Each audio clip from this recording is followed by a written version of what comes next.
বিহারের পর এরাজ্যে এসআইআর হবে কিনা সেই বিতর্কের মাঝে এবার নতুন তথ্য, তালিকায় অস্তিত্বহীন ভোটার। কমিশনের স্ক্যানারে দুজন ইআরও, আপনাদের জানাবো যে তালিকায় অস্তিত্বহীন ভোটার রয়েছে। এ বিষয়ে তথ্য পাওয়ার পর তদন্ত শুরু করেছে কমিশন। কমিশনের স্ক্যানারে রয়েছে দুজন ইআরও। বিস্তারিত বলবেন আমাদের প্রতিনিধি রুমা পাল।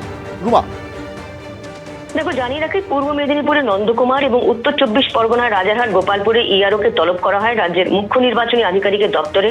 অভিযোগ কি রয়েছে যে তথ্য যাচাই করতে যেটা বুথ লেভেল অফিসারদের যে পাঠানো হয় সেখানে পাঠানোই হয়নি এরকম কয়েকজন ভোটার।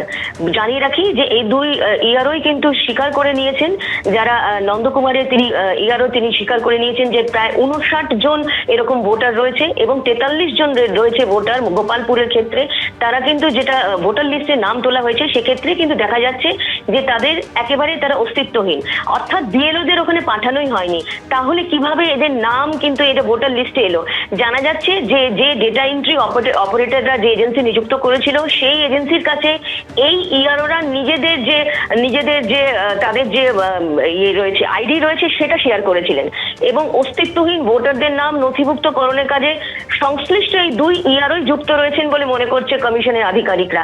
সেই কারণে এদের বিরুদ্ধে কিন্তু আইনি পদক্ষেপ নিতে চলেছে কমিশন এবং এই বিষয়ে কিন্তু জাতীয় নির্বাচন কমিশনকে জানানো হয়েছে। এবং তার সঙ্গে সঙ্গে কমিশন এই যে এদের বিরুদ্ধে যেমন এফআইআর করা হবে, ডেটা এন্ট্রি অপারেটরদের এজেন্সিগুলোকে ব্লক করে দেওয়া হবে। এবং তার সঙ্গে জানিয়ে রাখি যে একই সঙ্গে যে নন্দকুমার ইআরও এবং রাজারহাট গোপালপুরে ইআরওর বিরুদ্ধে শৃঙ্খলা ভঙ্গের যে অভিযোগ, সেই অভিযোগের ক্ষেত্রেও কিন্তু সিও দপ্তর খুবই কঠোর এবং জাতীয় নির্বাচন কমিশনে তাদের জানানো হয়েছে কিভাবে এই 59 জন এবং 43 জন এতজনের নাম, যেখানে বিএলওদের পাঠানোই হয়নি যাচাই করার জন্য, তাদের নাম উঠে গেল ভোটার লিস্টে। সেটাই কিন্তু সব থেকে বড় এখন মাথা ব্যথার কারণ, যেহেতু ইআরওরা স্বীকার করেছেন যে তাদের যে আইডি তারা শেয়ার করেছেন ডেটা এজেন্সির সঙ্গে, সেক্ষেত্রে এদের দুজনেরও ইনভলভমেন্ট সেটা মনে করছে কমিশন এবং তাদের বিরুদ্ধে যেমন আইনি পদক্ষেপ নেওয়া হবে এবং পুরো বিষয়টা কিন্তু খতিয়ে দেখছে।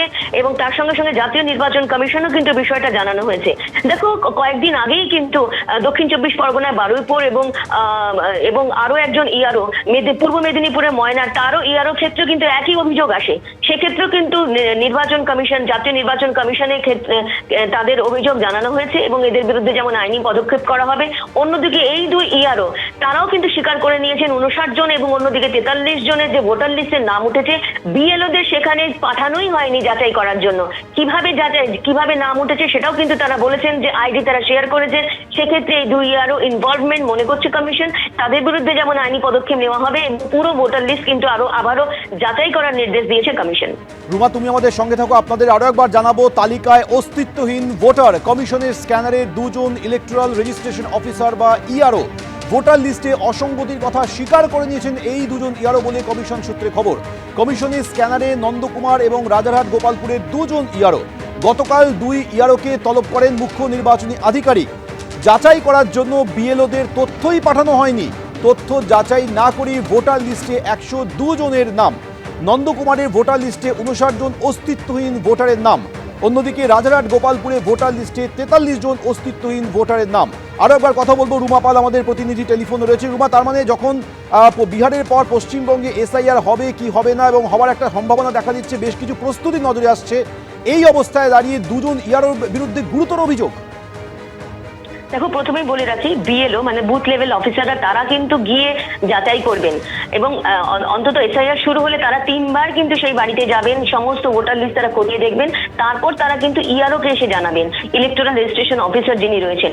এক্ষেত্রে দেখা যাচ্ছে ইলেকটোরাল রেজিস্ট্রেশন অফিসারের বিরুদ্ধেই অভিযোগ আসছে এবং সেক্ষেত্রে পূর্ব মেদিনীপুরে নন্দকুমার এবং উত্তর 24 পরগনার রাজারহাট গোপালপুরে ইআরওর বিরুদ্ধে কিন্তু এই অভিযোগ এবং তাদের তলবও করা হয়েছিল মুখ্য নির্বাচনী আধিকারিকের দপ্তরে। কি সেই অভিযোগ আরো একবার বলে দিচ্ছি, যেখানে হচ্ছে 59 জন যেটা নন্দকুমারের ক্ষেত্রে এবং 43 জন রাজারহাট গোপালপুরের ক্ষেত্রে এমন কতগুলো ভোটারদের নাম দেখা যাচ্ছে যাদের দ্বারা কিন্তু অস্তিত্বহীন এবং তারা যে রয়েছেন কিনা, আদৌ রয়েছেন কিনা, সেক্ষেত্রে কিন্তু বিএলওদের পাঠানোই হয়নি। বিএলওদের কিন্তু যাচাই করার কথা যে এই ভোটার লিস্টে যাদের নাম রয়েছে তারা আদপে রয়েছেন কিনা। সেক্ষেত্রে 59 জন, অন্যদিকে 43 জনের নাম যে উঠলেও সেখানে কিন্তু তাদের অস্তিত্ব নিয়ে কিন্তু সন্দিহান একটা বিষয় রয়েছে। সেক্ষেত্রে তাদেরকে যেমন তলব করা হয়েছিল এবং তারা জানিয়েছেন যে তারা কিন্তু আইডি যে ডেটা এজেন্সি থাকে, সেই ডেটা এন্ট্রি অপারেটরদের যে এজেন্সি থাকে সেখানে তারা শেয়ার করেছিলেন এবং সেখান থেকে কিন্তু এই অস্তিত্বহীন ভোটারদের নাম নথিভুক্ত হয়েছে এমনটাই মনে করছে কমিশন। অর্থাৎ এই দুই ইআরওর ইনভলভমেন্ট, তাদের যোগসাজশ রয়েছে এমনটাও মনে করছে। এদের বিরুদ্ধে যেমন আইনি অভিযোগ, আইনি পদক্ষেপ নেওয়া হবে, অন্যদিকে অবশ্যই কমিশন খতিয়ে দেখছে আর কোথায় কোথায় এই ধরনের ঘটনা ঘটেছে। এবং আরো একবার বলে রাখি যে এই দুই ইআরওর ক্ষেত্রে কিন্তু কয়েকদিন আগে আরো দুইজন ইআরও ছিলেন, যিনি হচ্ছেন পূর্ব মেদিনীপুরের ময়না এবং দক্ষিণ 24 পরগনা বারুইপুরের ইআরওদের বিরুদ্ধে কিন্তু একই অভিযোগ উঠেছিল। তাদের যে কাজকর্ম এবং ভোটার লিস্টের নাম তোলার ক্ষেত্রে কিন্তু কমিশন খতিয়ে দেখেছে, কিন্তু গরমিল পাওয়া গেছে। তাদের বিরুদ্ধে যেমন আইনি পদক্ষেপ নেওয়া হচ্ছে এবং সেক্ষেত্রে এই দুই ইআরওর ক্ষেত্রেও কিন্তু আইনি পদক্ষেপ নেওয়া হবে। পুরো বিষয়টা কিন্তু জাতীয় নির্বাচন কমিশনের কাছে জানানো হয়েছে।